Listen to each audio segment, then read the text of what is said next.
turn it over to Delby Reyes, who is CARB's Office of Community Air Protection's Director, for some opening remarks. Hello, everyone. Good afternoon. It's so wonderful to be here for a conversation with you all. The first thing I want to do is thank you for showing up. I'm sure everyone has busy days and busy calendars. So we appreciate you signing in to just share with us and hear from us some information about something we know is very important to the people who work to use the 617 program to benefit impacted communities. I want to just reflect that we have a lot of folks in the participant list. You can always go and find out who's there by going to the participant icon, opening up that little arrow, and it's going to open up a list of names.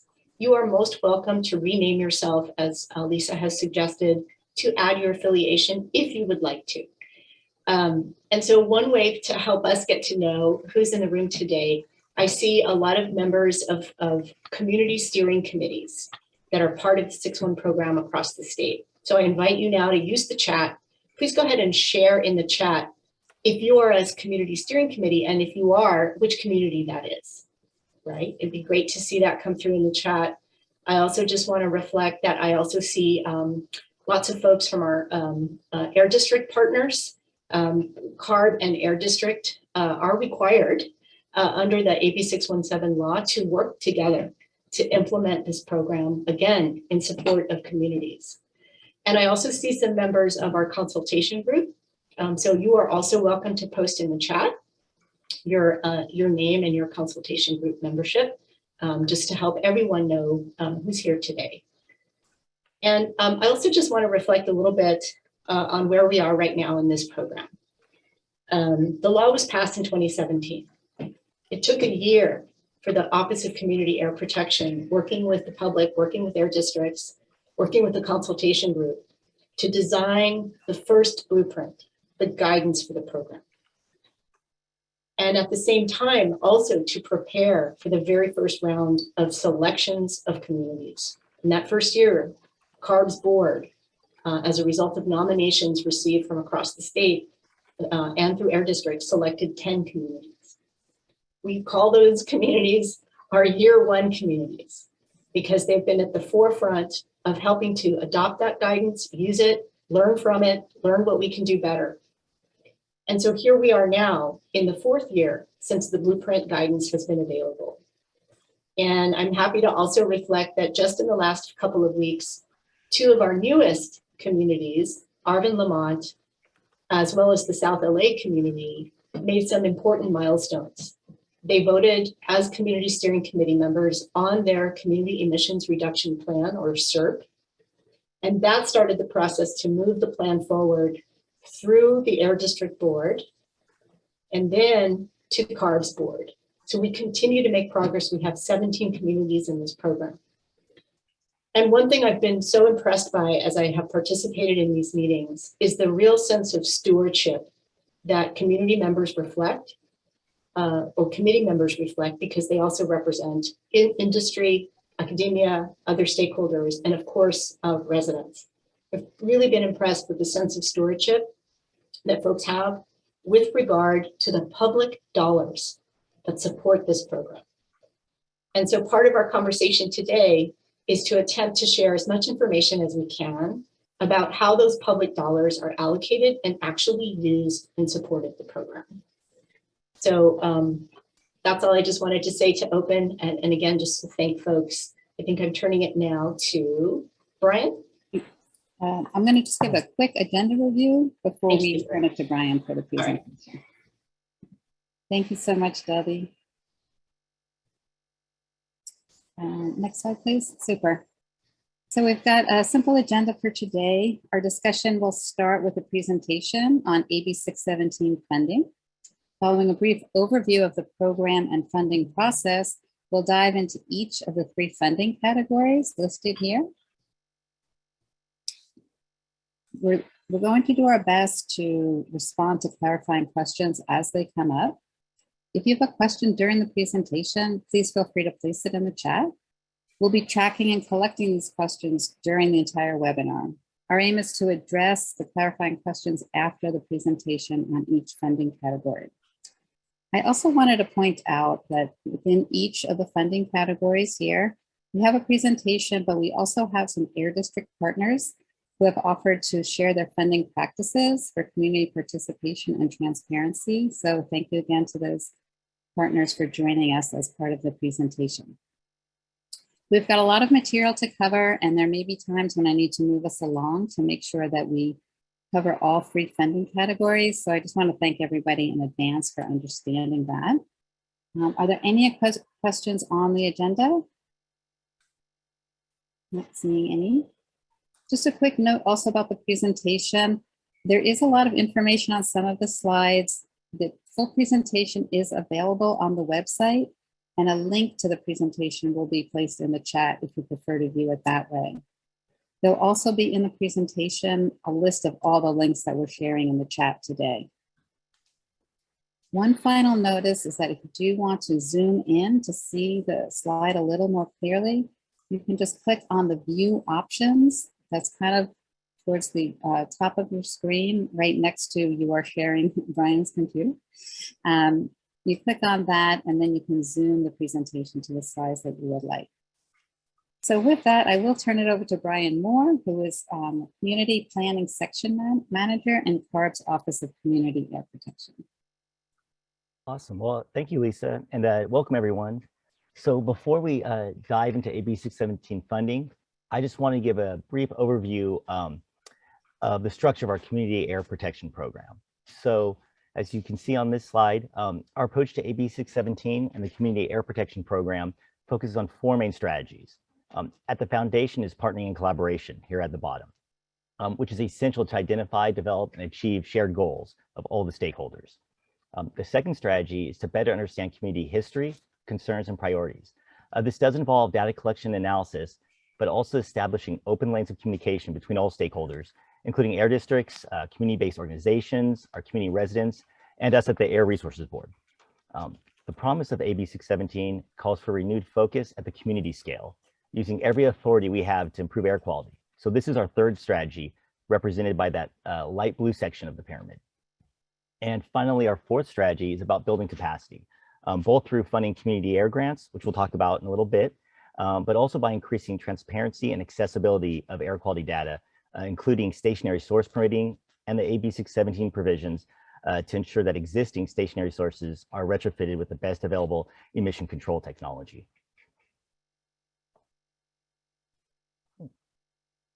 So let's jump into AB 617 funding. There are 3 distinct AB 617 funding pots, and we represent them here and throughout the presentation by these different colored puzzle pieces. So if you look at our first puzzle piece on the left side, this blue one, this is the puzzle piece for implementation funds. So implementation funds are used for administrative costs like staffing, meeting facilitation, stipends, as well as equipment needs like air monitoring hardware and software. We move over to the right, the second green puzzle piece are the incentive funds. These represent the AB 617 incentive funds. You may also hear them called the Community Air Protection Incentives or CAP incentives. These incentive funds are funded through cap and trade and are part of the California climate investments, which encompass dozens of programs focused on improving air quality and health. So if incentive funds are being used in communities in AB 617 on things like, diesel truck replacement programs, installation of vegetative barriers, school air filtration projects, all of these incentive funds are coming out of this CAP incentives, this green puzzle piece. And then finally, our third kind of a puzzle piece or bucket of funding are the community air grants. This is money that is dedicated to go directly to community-based organizations to work on capacity building, as well as more technical projects like community-led research or monitoring campaigns. One last point before we dive into these puzzle pieces I wanted to make is that the California legislature assigns specific amounts to each puzzle piece, and the money can't be moved around between pieces. So the legislature does this each year just through the normal California budget process. Cool. So let's start with that blue puzzle piece. So these are those implementation funds. And let's take a closer look at how these funds get from the legislature and actually are spent down into the communities through the air districts. So again, starting at the top here, the legislature appropriates funds for the program, including this specific implementation piece. And then CARB works with the air districts and the California Air Pollution Control Officers Association. And so this is a group that represents all 35 air districts, from the largest ones we have, like South Coast, to really small, more rural air districts. And between this collaboration, it's determined how the implementation funds are split up between the air districts. And then after those allocations are made, we move down here, and the air districts use these funds to administer the program. And again, equipment, staffing, stipends, facilitation. And then the last step to kind of close the loop is that these air districts then submit annual reports to CARB, summarizing how the funds were spent.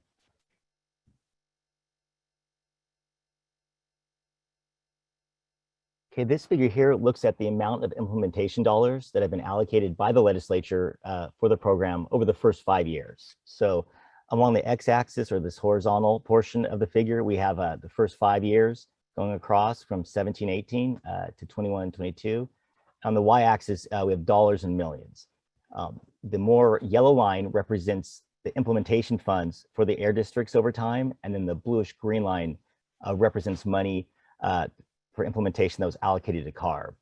And so as you can see, after a little hop, after that first year, implementation funds have stayed pretty flat for the extent of the program from 18-19 on.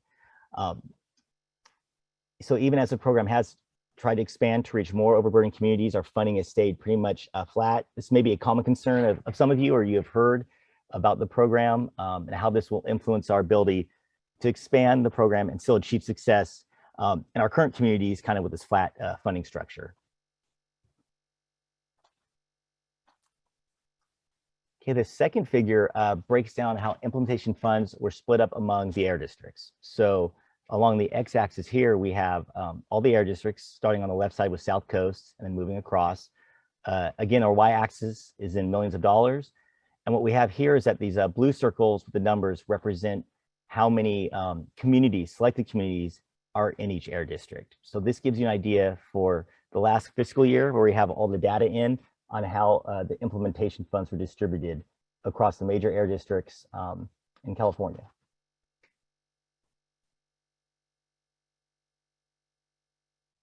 Cool.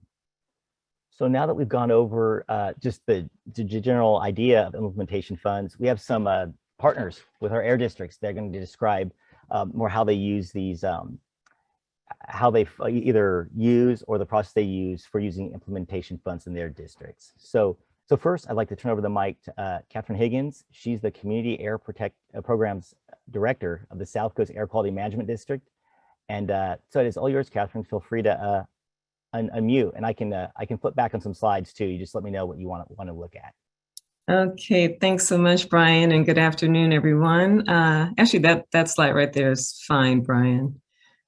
So speaking to South Coast, in terms of our implementation dollars, we've been awarded $50 million since the inception of the program. So since 2017, so that's approximately 20 million in years 2, 3, and 4. And as you can see from the prior slide, as you saw earlier, that funding has remained flat despite the increased number of communities. So we have now a total of 6 communities as of Friday in implementation. But at this time, going out to year 2021, we had still the 5 communities. So in accordance with AB617 funding guidelines, our expenditures have been generally in the categories of service and supplies, which provides for CSC member stipends, interpreters, facilitation services to support CSCs. For most of our meetings, we do have Spanish interpretation for whether it's a subcommittee meetings or CSC meetings. And then also for capital outlays, such as expanding air monitoring that supports the community SERPs, customizing data display tools, and things like refining the dashboards, which our monitoring team is constantly doing. Also, that covers staffing and some overhead costs that fall in the administrative category. So each of our communities are very different, each of the 6 communities in South Coast. So the proportional expenditures in those categories varies according to each CSC, the details of their priorities, and the actions included in their SERPs. As far as process and opportunity for community input, we early on provided updates on those expenditures in the program, one just in CSC meetings, but also in our annual reports to CARB. However, what we heard was that CSCs and community members wanted, more transparency on how the funds were implemented and just how those implementation funds were going to work to implement actions in each SERP, and then also how that will be supported by incentive funds. So our response in general was that we felt it was very important to provide opportunities for discussion and engagement, both on how the implementation as well as incentive funds would be spent. And we provided updates in a couple of ways. One is we held consultation meetings across all of our communities, and additionally with an individual community meeting so that it could be more specific and tailored to each of our communities. So those happened in 2020 and throughout 2021, leading up to the last annual report that was submitted to CARB back in October. So throughout implementation, we again continue to hear that community members wanted more information about participatory budgeting, how they could shape the process by which funds were spent in their communities according to the SERP priorities and actions that were identified. So we provided some pretty, what I would call just unique and creative approaches through polling, through Jamboard activities, and in seeking community input, whether in special meetings or in quarterly meetings. We're going to continue to do that in order to help have the CSC members and communities guide the decisions on how funds are spent. So a few slides later, Walter Shin from our agency is going to provide some examples on how we engaged our communities in decision-making for incentive funds. But just as a general view of South Coast opportunities or formats for transparency, we'll continue to provide regular updates during quarterly meetings, and as we go forward, we will seek to hold some additional all community meetings. That's kind of a general overview. I would be happy to take questions as we go through the slides. I think there's going to be a Q&A at the end of the session.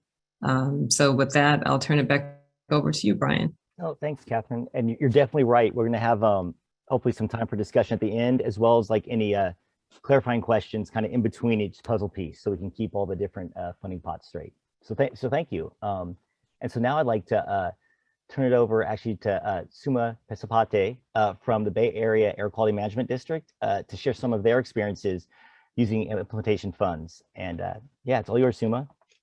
Thank you, Brian. Can you hear me? Yes, good. Okay, good. Well, good afternoon, everyone. As Brian mentioned, my name is Suma Pesapate. I'm the Environmental Justice and Community Engagement Officer for the Bay Area Air Quality Management District. I wanted to spend a little bit of time today to give a brief overview of our efforts to basically democratize how we're using AB617 funding, and to think about how to be more community led in the use of those funds and guiding our use of those funds. So the two specific initiatives I wanted to speak about today are the James Carey Smith Grant Program that our agency administers through our community engagement division. And I also wanted to talk a bit about our plans for operationalizing the concept of participatory budgeting. So starting with James Carey Smith, the grant program, I guess by way of of background, instead of waiting to implement participatory budgeting, or shorthand is PB, our community engagement office became engaged in some short-term efforts to send more money out directly to community. And in this latest James Carey Smith, or JCS, grant cycle, we began to use or increased our use of 617 implementation funds to provide grant funding to nonprofit organizations to support community-based solutions that address air pollution while also reducing our global climate impact. So with the additional support of 617 implementation funds, in this most recent, in our current grant cycle, we awarded 33 capacity building grants for projects in EJ communities and environmental justice communities. So to give some context to that number, we've used implementation funds to not only triple the grant cohort in our latest round of grants, but also increase the amount of those grants. And consistent with the capacity building goals of the AB617 program, our JCS grants leverage the power of community to fully participate in decisions that impact their environment and their health. Before I get into more details about JCS, the James Carey Smith program, I do want to first acknowledge that our grant program is the namesake of Jim Smith. Jim was the Air District's former community outreach manager, and he launched our very first community grants program in 2009. Unfortunately, Jim passed away in 2015 from ALS. But he continues, his spirit continues to live on through the JCS program, which extends his vision of a more engaged and empowered, of more engaged and empowered communities in the Bay Area.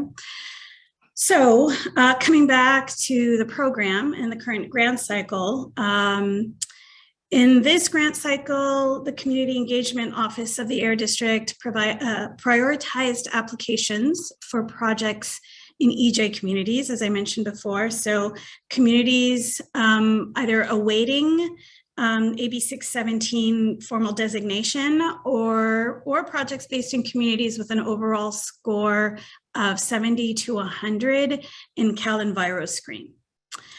Which is the pollution burden tool that I'm sure many of you are aware of. And apart from the grants and the funds themselves, we're also prioritizing technical assistance to grantees at each stage of the program, and offering opportunities for collaboration to leverage the impact of their projects. In addition, we're also working with an external evaluator on a year-long evaluation of the grant program, and we're gathering data through grantee surveys and focus groups. So what are the types of funded activities, you might be wondering? I'll say we're really excited about the projects that our grantees are undertaking. Those activities, the funded activities, are really focused, are fundamentally focused on building capacity to lead. That includes activities such as community needs assessments to research what communities need to participate in decisions about local air quality concerns and potential solutions at the local neighborhood level. It includes community organizing activities, implementing strategies to organize communities around air quality and other EJ issues.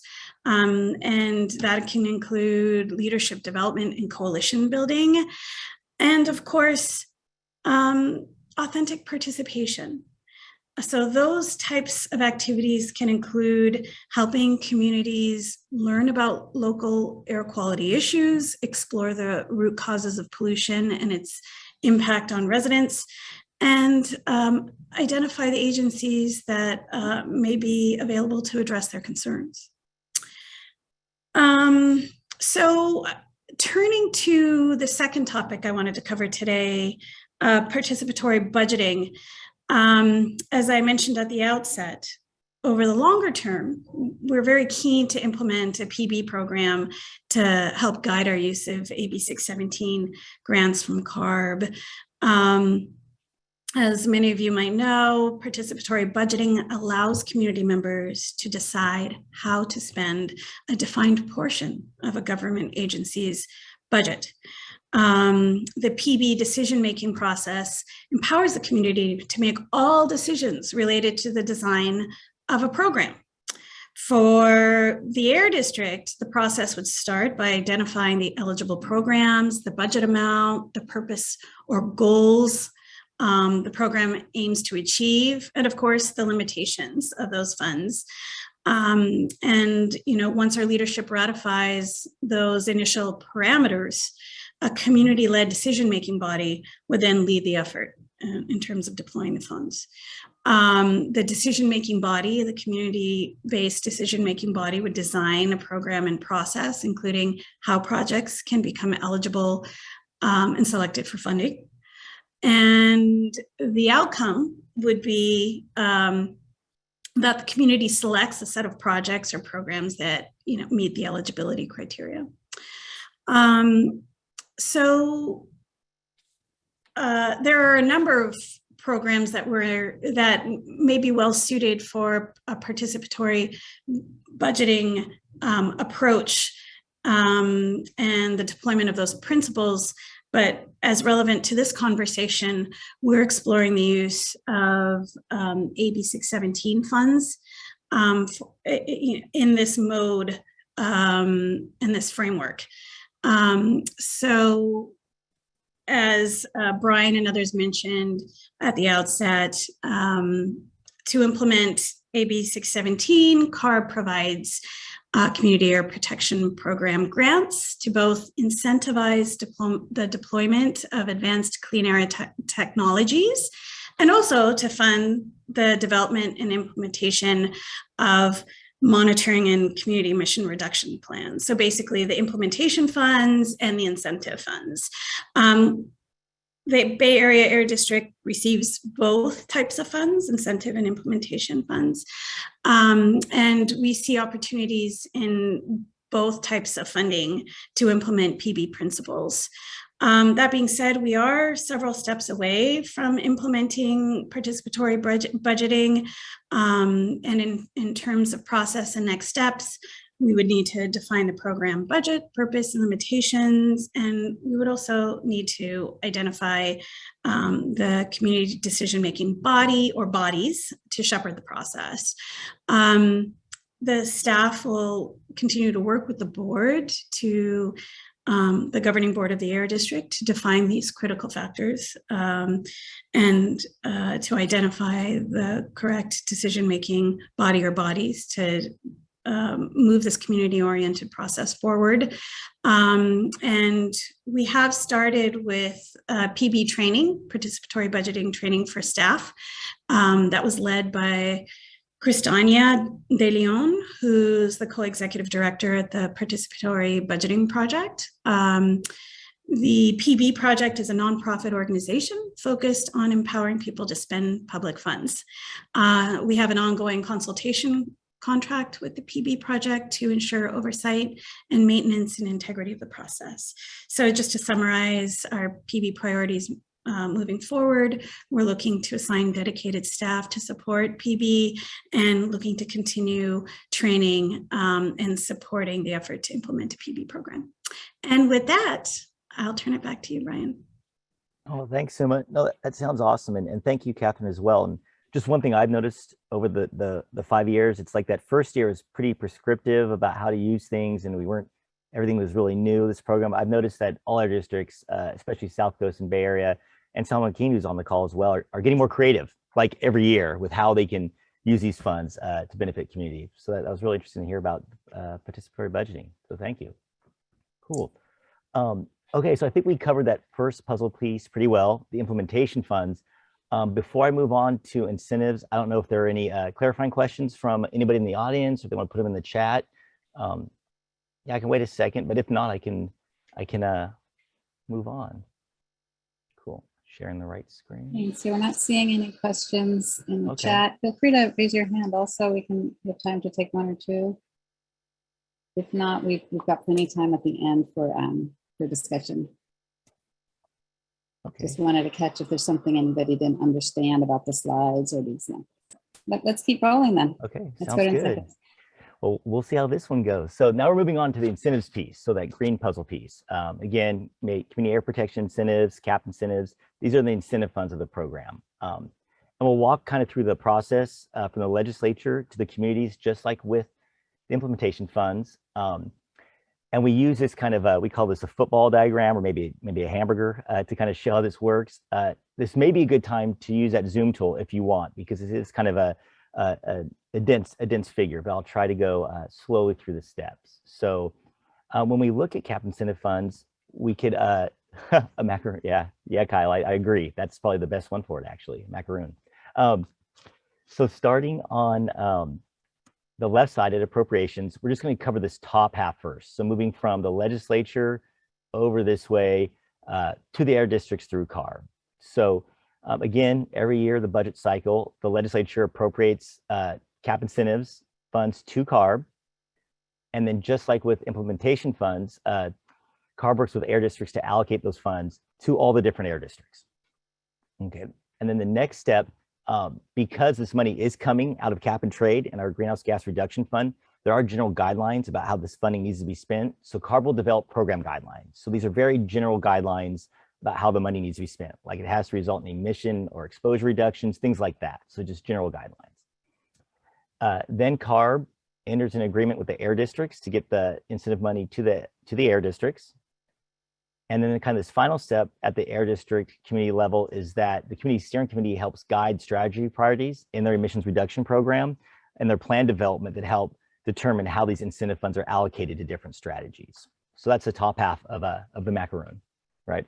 So this bottom half. So next we got to move the money from the air districts, starting here on this right side, to where this money is actually being spent to realize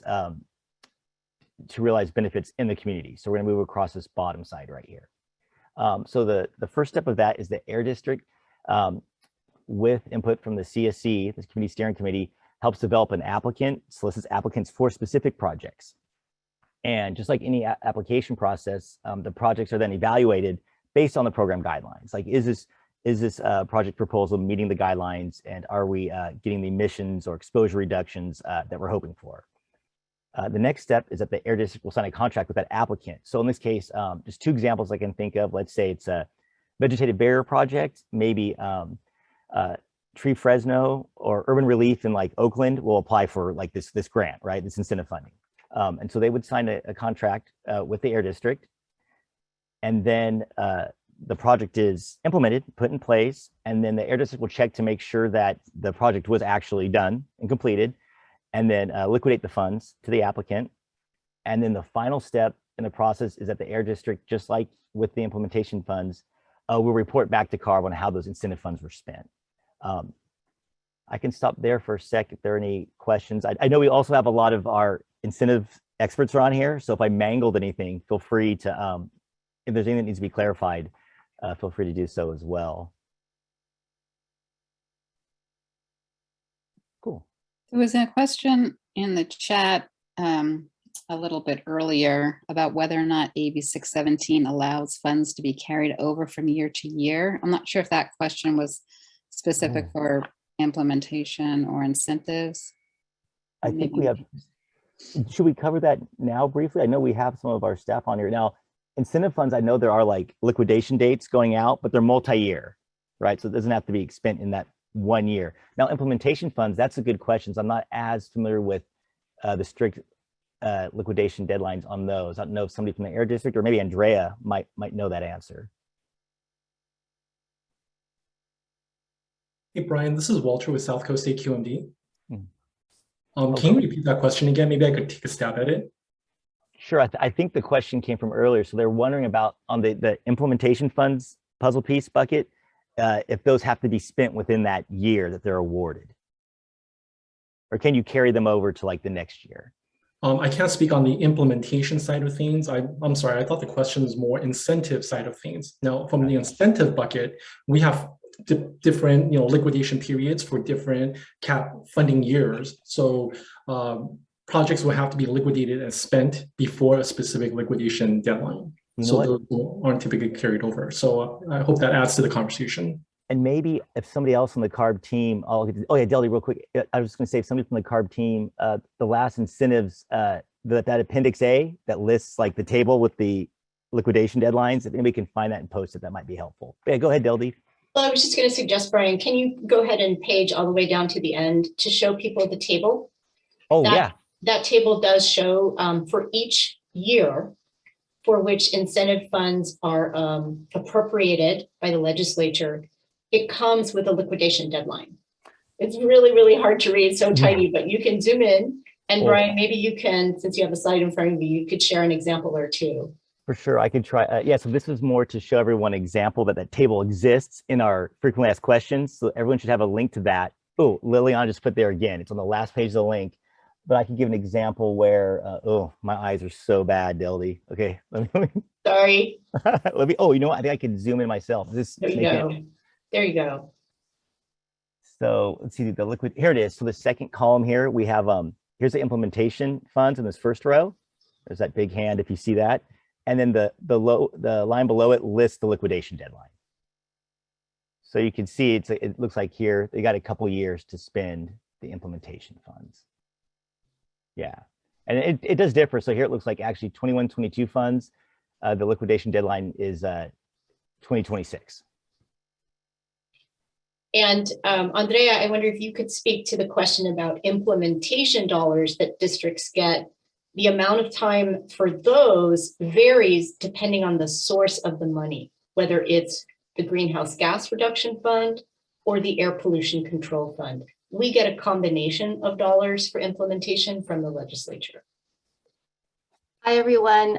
So yes, for the district implementation funds, if the source is the Air Pollution Control Fund money, then that's a standard 2 years to liquidate.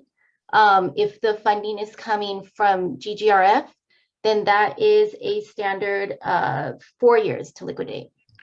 Oh, awesome. Thanks, Andrea. And you can see that like on this figure, the APCF, so that's the Air Pollution Control Fund. And then you can see some are labeled with GGRF. So that's the Greenhouse Gas Reduction Fund pot.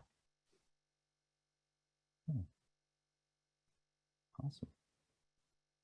Super. So that's been, I don't see any more questions. So Brian, were you finished with the incentive funding portion of the presentation? Are we ready to turn it over to Jessica? Actually, almost. I think I had some examples. Yeah, actually almost 2 more slides. Cool. So now we've kind of gone through the incentive funds process, just a little bit on the allocation principles, like how money does get divided with the incentive money among the air districts. So where we start with the current process is actually the first year the legislature determined how much each air district got for that first year of funding. So since then, we've kind of taken those allocations and just tweaked them based on air district need, and changes with community selection. So we've had, so that's the kind of the starting point, that first year of allocations. And so you can see here, we consider community selection. We kind of look forward and think of what communities may be selected in future years. We also want to give smaller air districts an opportunity to implement projects. So that also comes into the funding allocations. And then also per our board, 70% of incentive funds need to be spent in disadvantaged communities, regardless if they're selected for the Community Air Protection Program or not. And then 80% is a combination of those disadvantaged and low income. So you may have a community that meets low income thresholds, just the way the state defines it, that may not be in that top 25% of disadvantaged, they're still eligible for funds through this program. So kind of when you add up those first 5 bullets of allocation principles, the result really is that the primary consideration for allocating these funds is the population of disadvantaged communities in each air district. And so that's how the process at least has worked up to this point. And again, it's kind of based off that first year that the legislature set with their precedent from splitting up the funds actually themselves among the air districts. And so this figure, similar to the implementation funds, just to give you an idea of where we're at, along the x-axis here, we have all the major air districts going from left to right, and we have dollars and millions on the y-axis. And then each bar represents how much money has been spent or expended in each air district as of last May, right? Or actually, ooh, it's June now, right? Two Mays ago. So yeah, this last year where we have data from. And the way these bars work, we have these stacked bars where each color represents actually a different community that money has been spent in. So for South Coast, for instance, this dark green chunk here is, this brown chunk is a Wilmington, Carson, West Long Beach, to give you an idea of how to read this. And the dark one, I believe, is San Bernardino. And again, that gray one means it's not, this money hasn't been spent in a specific AB617 community that's been selected of those 17, but it has been spent. 80% of these dollars have to go to disadvantaged or low income communities in this gray bar as well.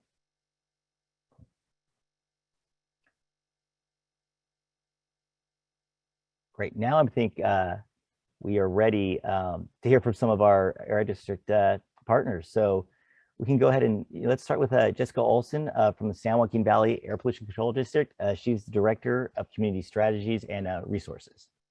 Thank you, Brian. And yeah, if you want to unshare your screen. Hello, everyone. Nice to meet you all. This is such a great turnout, and I'm really glad that we're having this conversation today.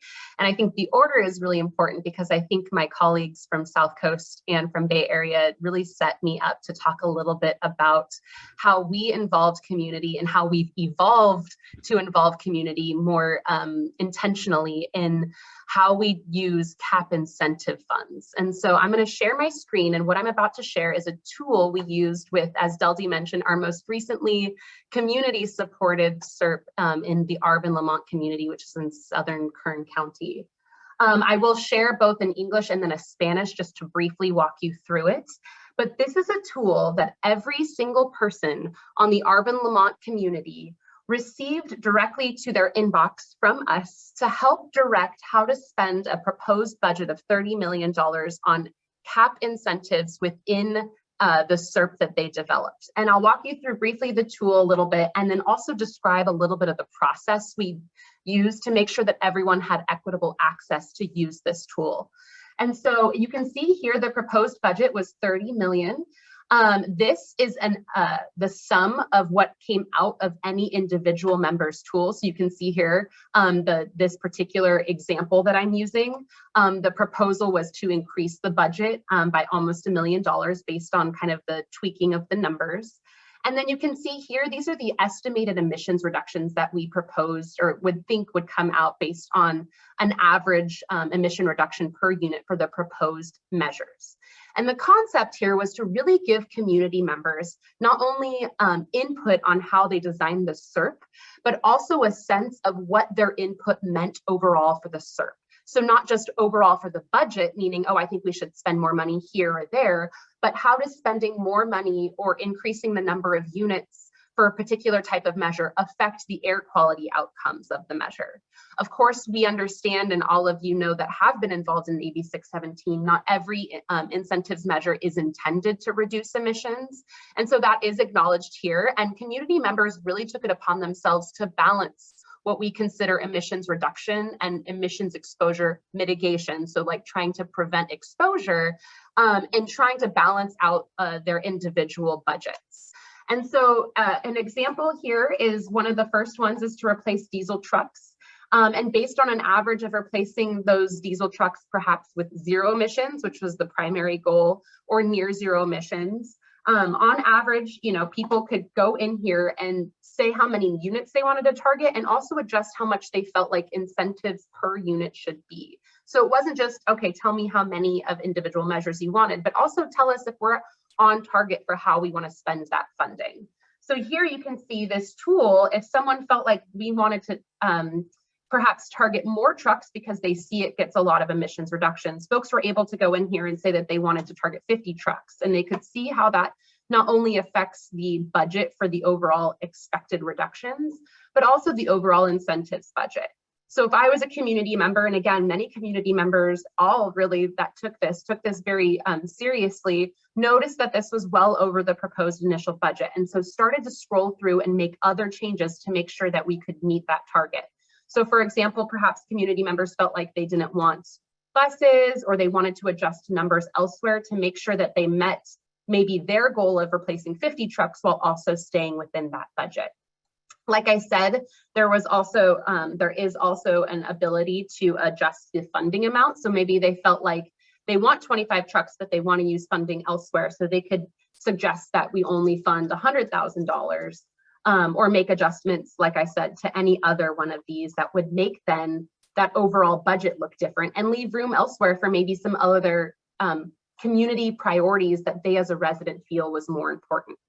And so I'm going to just also click over to the Spanish for those that are participating in Spanish. We had this in English and Spanish, and because it's a tool that individuals could use to sort of create what we called this like aggregate response, we sent, like I said, an individual link to each person. So each person got to play around with the numbers and see how their individual feelings directed the SERP outcomes.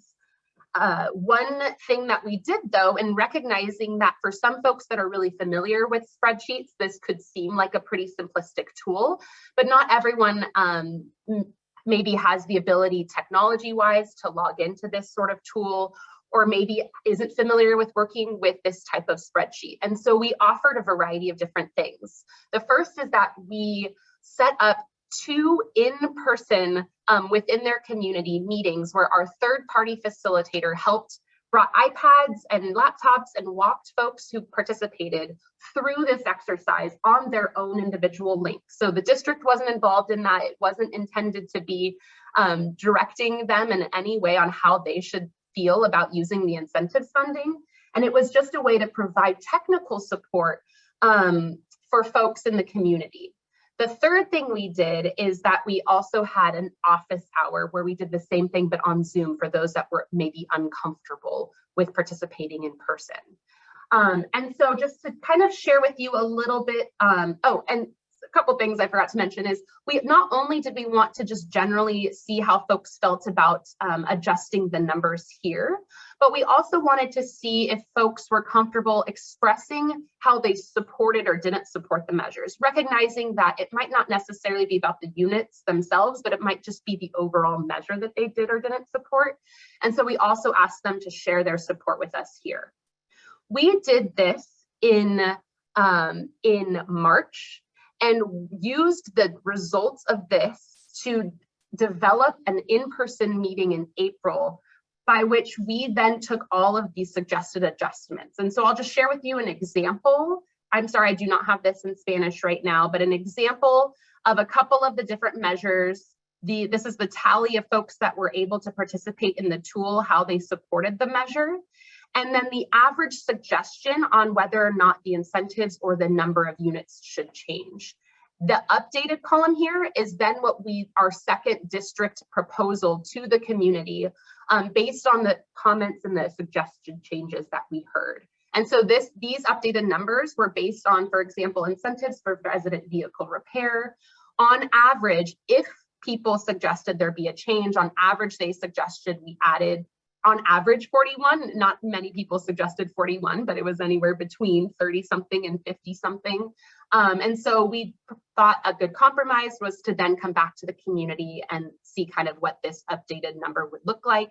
Similarly, several folks suggested we increase this by a significant amount, and several suggested we decrease this. And kind of looking at the balance and talking with community members, we came back with another proposal on increasing the incentives based on this tool. So you can see here, as was mentioned earlier, we felt like it was, and I'm going to stop sharing really briefly, but I'm happy to share again later when there's questions. We felt like it was important not only to have community residents have a really strong voice in how we direct incentives funding, but then to also see the transparency in how we were going step by step and adjusting the funding in the proposed SERP. Later throughout the process, we then went through another exercise where then based on the updated numbers, we asked community members to measure by measure, voice their support, concern or not support of each measure. And that is the basis by which we used to build our final SERP that was approved by the community last night.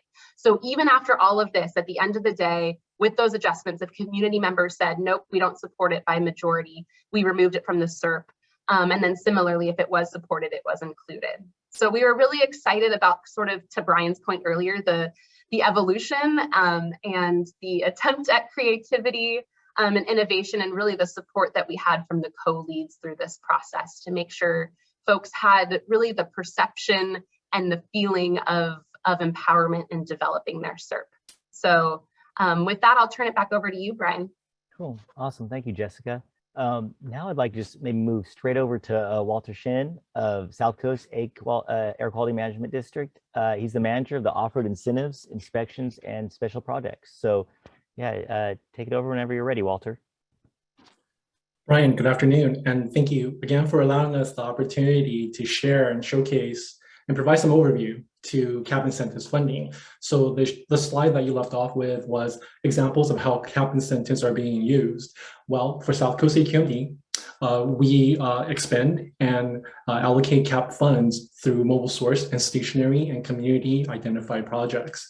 So on the mobile source side, what we do is we evaluate, accept applications, open solicitations to evaluate and fund mobile source projects such as on-road heavy-duty trucks. We have supporting infrastructure projects, off-road ag equipment, replacement of construction equipment, locomotive projects, as well as cargo handling projects along the ports as well. And we use the Carl Moyer and Prop 1B methodologies and guideline standards to administer using CAP funds.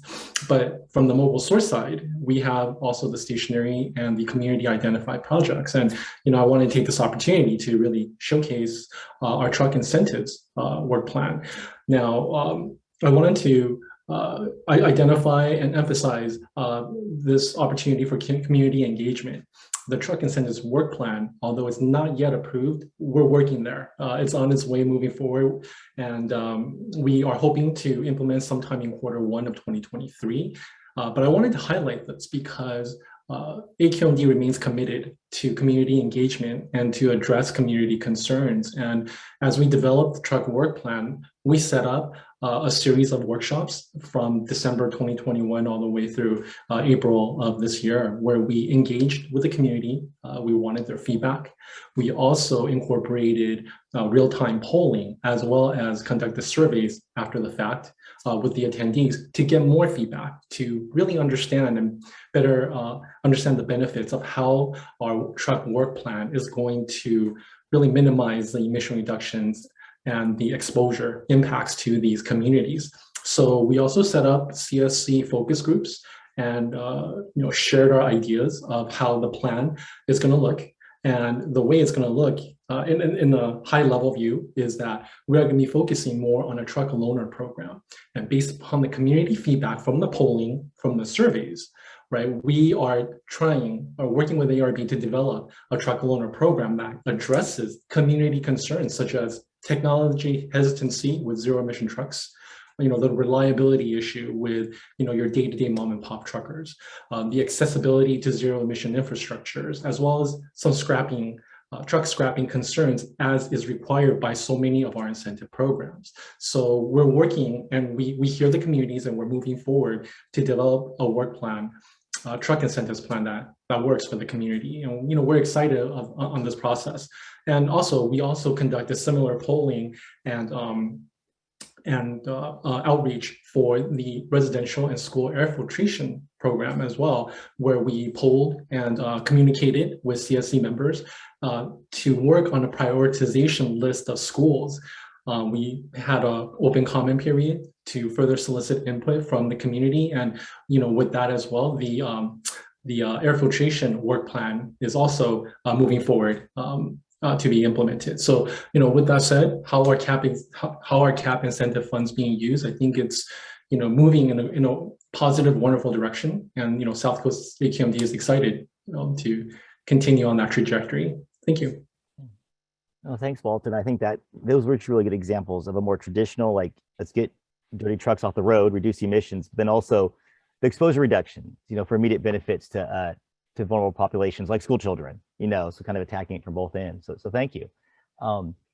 So before we move on to the last puzzle piece, I want to just check again if there are any clarifying questions. I saw one from Adrian about the San Joaquin Valley tool, but I think that, Adrian, you might have sent it before Jessica got into their outreach plan, so that may have been answered. But if not, we can come back and address that during the discussion as well. Oh, awesome. Thanks, Adrian. Cool. Brian, there's one more quick question on incentive fundings. What date can air districts expect year 4 or 5 incentive funds? Ooh, that may be for one of our. I think we have Kyle for that. Yeah. Yes. Hey, everybody. This is Kyle Goff. I work on the Carl Moyer incentive program and also on the community air protection incentives here at CARB. And yeah, I can provide some info on that. Basically, there was no year 4 appropriation just due to the complications of the pandemic, but year 5's appropriation represents money that would have been appropriated in year 4, so it's kind of a combined appropriation. Anyways, right now we're working with the air districts on processing grant agreements for the money. Once we get the grant agreements sent out and fully signed and then fully executed, air districts can begin to request disbursement of those funds from us. Maybe a little bit of extra context. When air districts request disbursements of funds, we require them to submit a list of potential projects alongside documentation that outlines their public process that sort of informed or influenced that list. Just some extra context. Super, thanks, awesome. Brian. Yeah, hope that helps. I think it does. Thank you, Kyle. Cool. So yeah, I guess now we can move on to our final puzzle piece here. And so this final purple puzzle piece, this represents our community air grants. And so unlike the first 2 puzzle pieces, whose funds move from the legislature through CARB and then the air districts, these are direct grants to community-based organizations. And the community air grants are used for capacity building, educational programs, community operated air monitoring, as well as community-based research. And like the 2 other funding pots, with some exceptions, money is allocated on a somewhat year-by-year basis. But there is some nuance to that.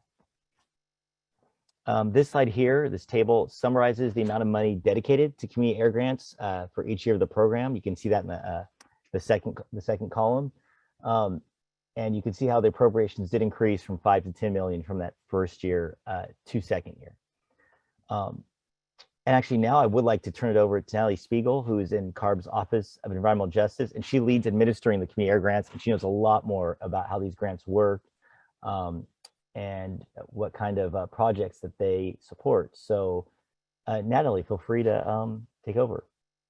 Thanks, Brian. And I apologize in advance. I'm losing my voice a little bit, but it's good for now. So we're going to keep going with it.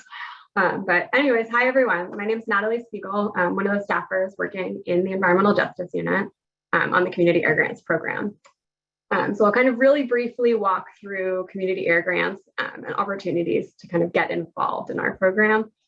So to really quickly provide kind of that brief overview, kind of in order to be eligible for an air grant, you have to be a community-based organization or a California tribe. So really the purpose of our program in air grants is to kind of provide community-based organizations and tribes in California kind of with the resources to engage their communities and secure technical assistance to really support that community-driven effort to improve local air quality. So we really hope to accomplish this kind of through grants that build capacity in these communities. And really this could involve kind of the development of methods to acquire new or better information regarding air quality and related health impacts, kind of facilitating greenhouse gas emissions reductions and identifying or implementing measures to reduce air pollution in disproportionately impacted communities. So projects kind of in this program are kind of in 2 big buckets, technical and educational in their focus. So kind of some examples of types of projects and not to really go into too much detail on this piece. But educational projects could include, community engagement, air quality education, developing partnerships and coalition building kind of for the purposes of AB617. For technical projects, examples that we've seen could include, community technology assessments, technical training or technical implementation, and community air monitoring. I know Brian kind of mentioned this a little bit already. So far in our program, we've had 3 requests for applications with 3 years of awardees so far. We have kind of summaries of those projects and more details about those and kind of the types of projects that we find available on our website. And I think we'll drop links, Michelle, into the chat now. Okay, we'll drop links into the chat now for the 3 years that we've awarded so far in the program for kind of folks wanting a little bit more of a deep dive, since trying to keep it really brief for the sake of this presentation. But we do have another round of funding coming up. So the total amount, and I think you saw that really big spreadsheet that Brian shared with all of the tiny little numbers. So we do have this next round of air grants we'll have is a pot of $10 million. We're not exactly sure when we're going to release that request for applications. Kind of the best way to stay kind of up to date on kind of when we'll publish that and post it is to really subscribe to our environmental justice blog. And we'll also put a link for that in the chat, and you can follow up with these links as well. I can also put my information in the chat as well after this if folks kind of want to reach out to me directly. But really to get involved in our program, the process kind of begins with that releasing of the draft request for applications. So that's, I would say this is a really critical time period for our program. We really ask for that community. Thanks, Michelle. That's the link to the EJ blog that she just put in the chat. But yeah, so we'll ask for kind of community and stakeholder feedback kind of on that draft request for applications on kind of what it is and what we're proposing in it. And we'll also hold workshops and webinars to kind of provide an overview in more detail than I'm providing today on community air grants and what we're looking for. And specifically, we'll kind of touch on how to really submit an application, like a full complete application. But kind of taking into consideration all of the feedback that we received during kind of that period of engagement after we released that draft request for applications. We'll update and edit the request kind of based on the comments we've received, and we'll finalize it, and then we'll release it. And then once that final request for applications is released, applicants will have 90 days to submit an application or submit a full application to the program.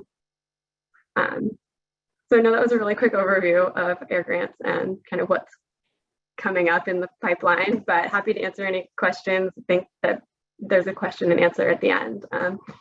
Pass it back to Brian now. I'm happy to answer any clarifying questions now, though.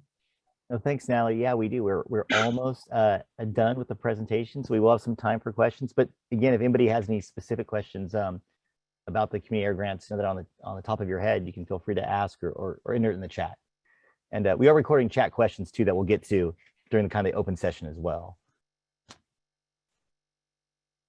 I'm not seeing any questions on community grants, community air grants. So okay, let's keep going. And if we get one, we'll jump back to it.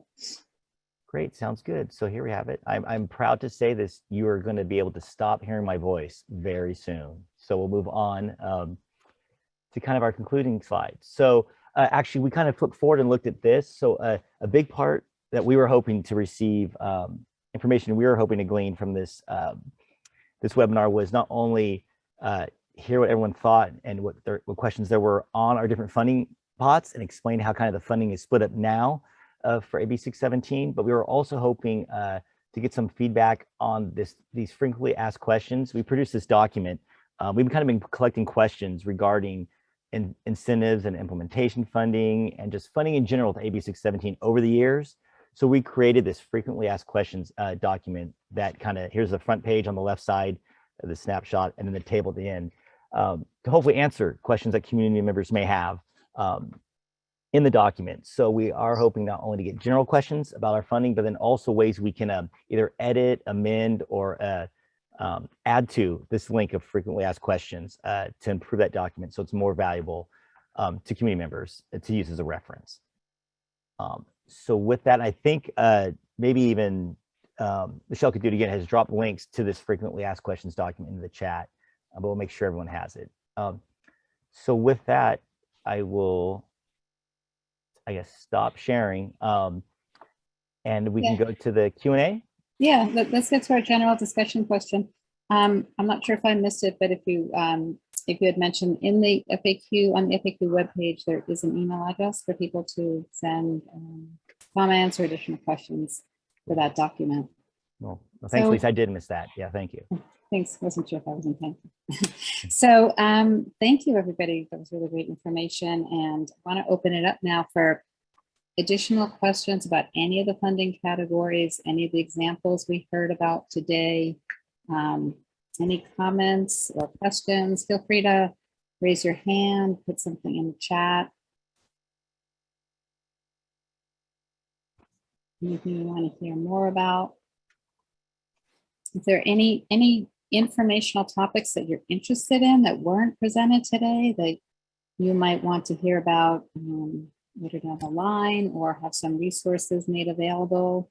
Please feel free to put that in the chat or raise your hand and discuss those today.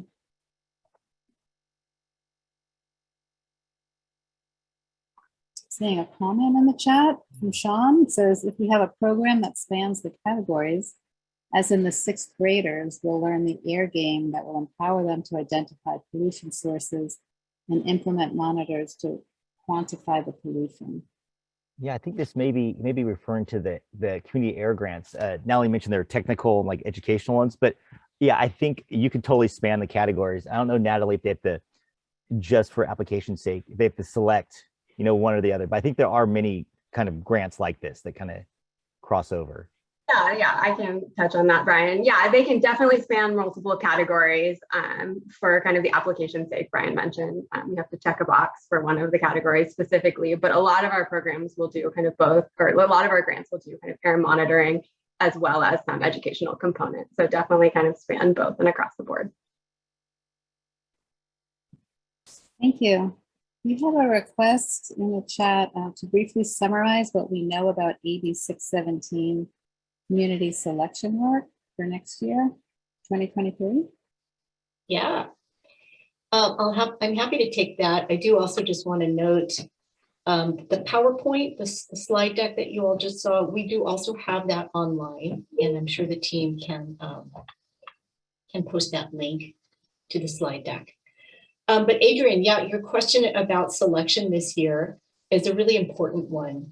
If any of you attended our board meeting that we held in Riverside in the middle of May, you heard us, again, in response to board direction, really acknowledge that this year is a year of change for the AB617 program. So for a program that from the outset was supposed to transform how we support community scale air quality protection, we are now, right, 5 years later, since the passage of the bill, really giving a hard think to how we continue to change in order to support more communities. And we know that we need to provide more options, more opportunities for communities to benefit from this program, but we also need to keep the current approach on the table. That said, we know from the slide that Brian shared about flat funding that it's not likely that we'll see too many new communities be adopted or selected by air districts and CARB if the money stays exactly flat. And that's because we both, CARB and air districts alike, have made an 11-year commitment to the communities that are in the program. And that investment and commitment continues even past the adoption of the emissions reduction plan. For example, as communities engage in implementing the various strategies in the CERP, there can be more subcommittees that come together. That means more meetings, more dialogue, more discussion. And that's all great because it builds investment in seeing those strategies realized over time. Right? So we want to be able to keep supporting that. So we have to do a balancing act. How many new communities can we bring on if the funding stays flat? Now, ideally, that will change and we'll see an uptick this year in specifically those amounts of dollars that support air districts in implementing their program. So we're going to be optimistic and hope that we will see some increase. And that means we're going to go forward with our community selection process. That means we will be sharing with the public, just like we did last year, a reminder about how the nomination process works. We'll be reminding our Air District partners about when we want to see those nominations come in. I believe that's usually by the end of October. And that would all prepare us to go to our board in early 2023 to take to them any nominations that make it through the process. Hopefully there will be funding for them and we'll continue to grow the program. At the same time, we want to create other opportunities. Natalie talked about the Community Air Grants program. Just in this most recent grant year, we were able to award a grant to a coalition of coalitions in the Central Valley to actually develop their own, what they call local CERB.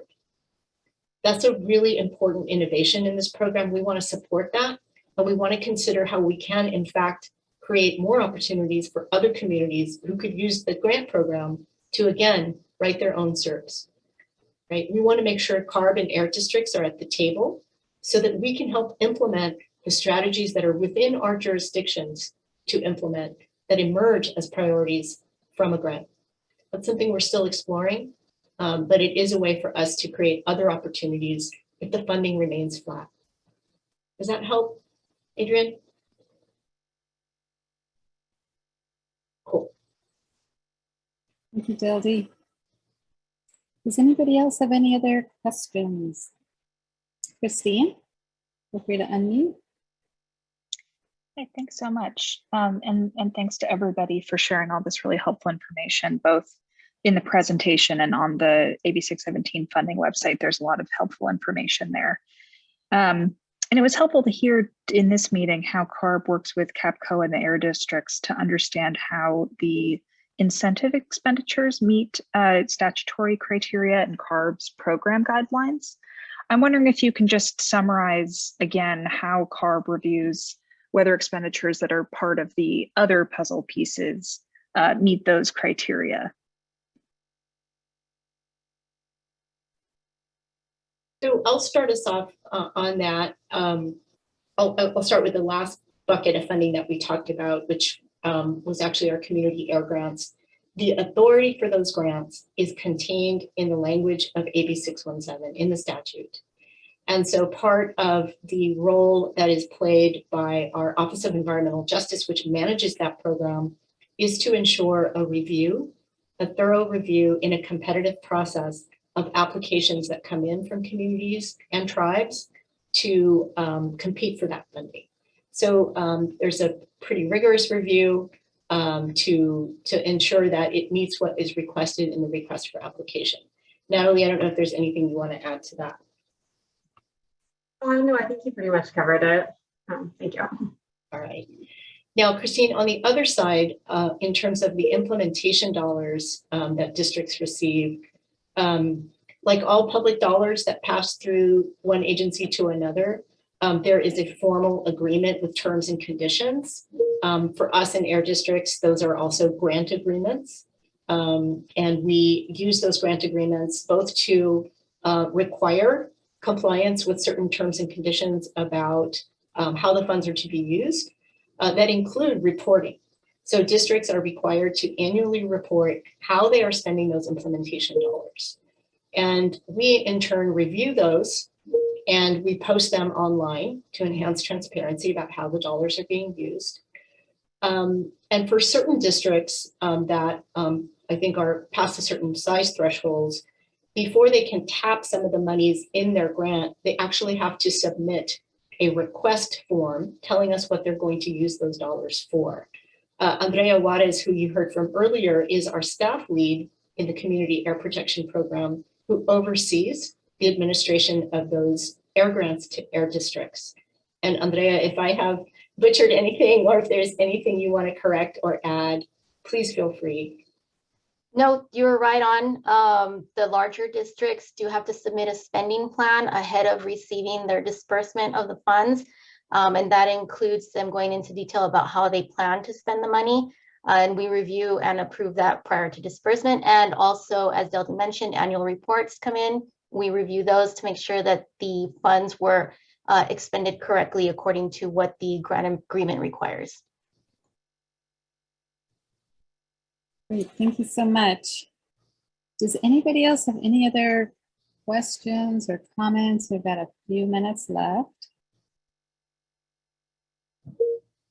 And while people are thinking of some more questions, I just wanted to make a request to help us improve our upcoming webinars. I was wondering in the chat if you might be able to tell us what you found useful about this webinar and what you would like to have seen done differently, perhaps.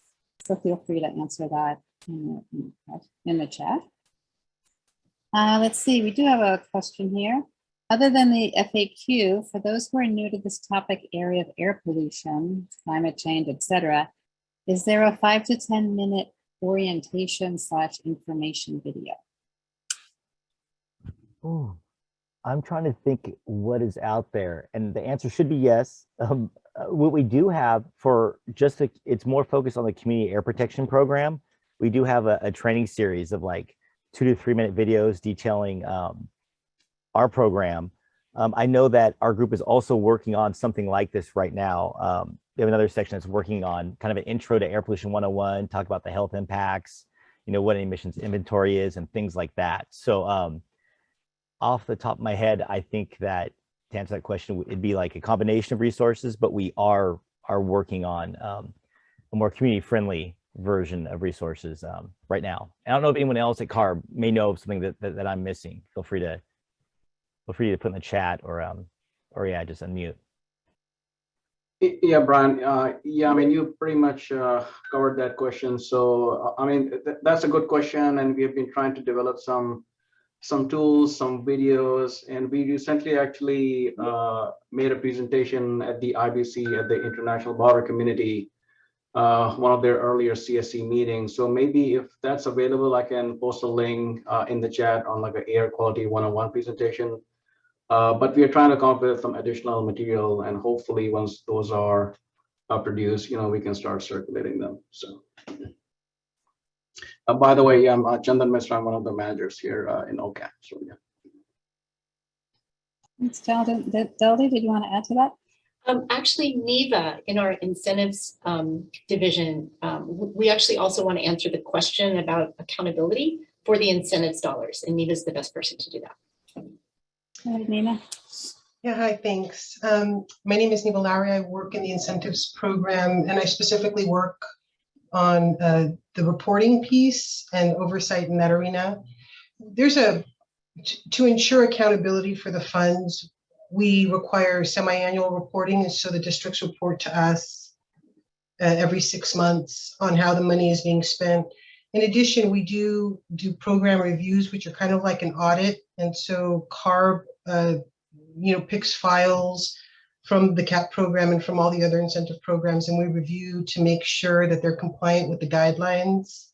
And in addition to that, we do work with the districts closely to make sure that all the projects are complying with the requirements in the guidelines. I think that was the question, is how do we ensure compliance or accountability for the funds, that they're being spent the way they're supposed to be spent? I think that was the question, so that's what I'm trying to answer. Thank you, Nina. Does anybody have additional questions or comments, suggested topics, additional topics of information that you'd like to hear about in the future, or to have resources provided? And actually, I think that Neva from CARB answered the question, but there was someone named Nina who had their hands up. Okay, thank you. Thank you, Liliana. Hi, thank you. This is Nina. And yeah, I'm with Grid Alternatives. I'm new though. I've only been there for a couple months. And so I'm new to learning about 617. And the question I have, I believe, is for one of the CARB incentives for medium and heavy duty vehicles. I I'm managing the Energize program for GRID. And one question I anticipate from community-based organizations is, okay, if I can get incentives for infrastructure for medium and heavy duty, great. How can I get a help with a purchase order, which is a requirement of the program? And so I was looking at the incentive program you have listed there, but it's how long do you think it would take a small business to get help through the CARB incentive program in order to get a purchase order to submit to the Energize program? And maybe that's a bit of a mouthful and I should just follow up with someone, but if you could identify who that person would be, that would be helpful. Anybody from CARB have a suggestion on who Nina should contact for that type of question? I do. Hi, this is Femi. Sorry, I came in a little bit late. I had a prior commitment, so apologies. Nina, I think you'll want to probably work with, I think Elizabeth John is with CEC and also part of the Energize program. She might have some ideas, but I think she's also been working with the South Coast Air Quality Management District on how to implement that program. So I think they might have some good ideas on how to streamline some of that process for the applications and getting folks those purchase orders sooner than later. I know there's concern right now, given the availability of chips and that driving down the availability of vehicles at the moment as well. So trying to make whatever accommodations we can for issues like that, but I think they'll probably have a good feel for how to address that type of concern. I hope that helps. Thank you. Mm-hmm. Super. Any last comments or questions? Got just a few minutes left, but want to make sure we answer any questions that anybody might have while we've got the time. Or suggestions for us as we prepare for the second offering of the same exact content on Thursday evening of this week. Your feedback is most welcome. That was the next notice, and Michelle put a link in the chat, but we are having a second webinar that's going to be this Thursday evening, as Delby said. It's from 5 to 6:30. We're going to be sharing the same information as we did today, and we will also have Spanish interpretation of that at that meeting as well. Let's see. Not seeing any questions. Any final hands raised for verbal question or comment?